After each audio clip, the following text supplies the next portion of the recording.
ความจริงเนาะแนะนำว่าปั้นคืนเป็ดแข็งเนาะก็แปดแหละตอนนั้นเด็กเก้า17เดือนตอนนี้แปดโพธิ์สัญญาบุรีเก้าแต่ก็บ่เป็นห่วงอยู่ทางนั้นมันมอชายแดนเนาะพวกเจ้าก็สิพัวพันตรงนั้นตรงนี้การค้าการขายคือพวกเจ้าพรรคเพื่อไทยนี่เรื่องนั้นฉะนั้นทีนี้ก็ยังคือฮักแพงกันอยู่อันนั้น17แข็ง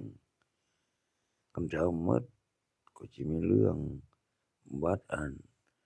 เอาลงมาซุหน้านะเวลาแม่ตะคัดเวลาพี่หรือเวลาน้องเวลาปู่ย่าตายายเขาลงกันอันนี้ยุคหลานแหละส่วนปู่จั่งใดปู่ส่วนหลานนั่นว่าก็บ่ฟังความหลานเว้าสำเด้อสำนึงก็ด่าอันนี้น่ะหลานส่วนปู่หลานด่าได้คือกันเฮาไปอยู่นำผู้เฒ่าผู้แก่เขาเว้าหยังก็นะก็จึงเอาวัยรุ่นเดี๋ยวนี้ขึ้นแบบว่าเป็นเจ้าเป็นนายคือต่างประเทศอิหยังนายกรัฐมนตรีอิหยังประธานประเทศอิหยังก็อันนั้นแหละแต่กี้เที่ยวผู้เฒ่าผู้แก่เว้าบ่ฟังความลงมาเฮ้ยซุมันว่าดินดอนจะนั้นจะนี้เอื้อยอ้ายน้องแปะกัน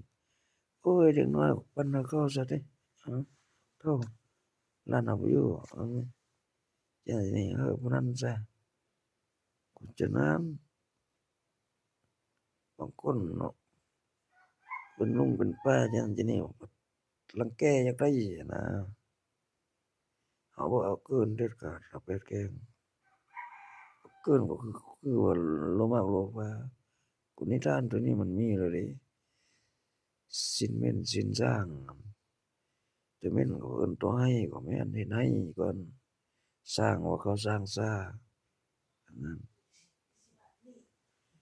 คันแปรคนก็แม่นเนาะน้อยๆเอาเป็นตัวแม่นแปรเขาเป็นตัวสร้างเขาบุญใหญ่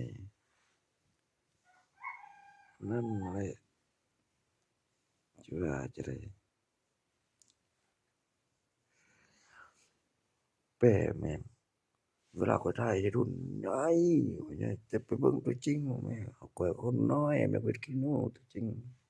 ต้องถ่ายแม่คนน้อยๆเลยมันอยู่มอๆก็เอาปากหนูน้อยก็ห้องบักแห้งจังก็คนเขาย้านอันนั้นกบเคี้ยวน้อย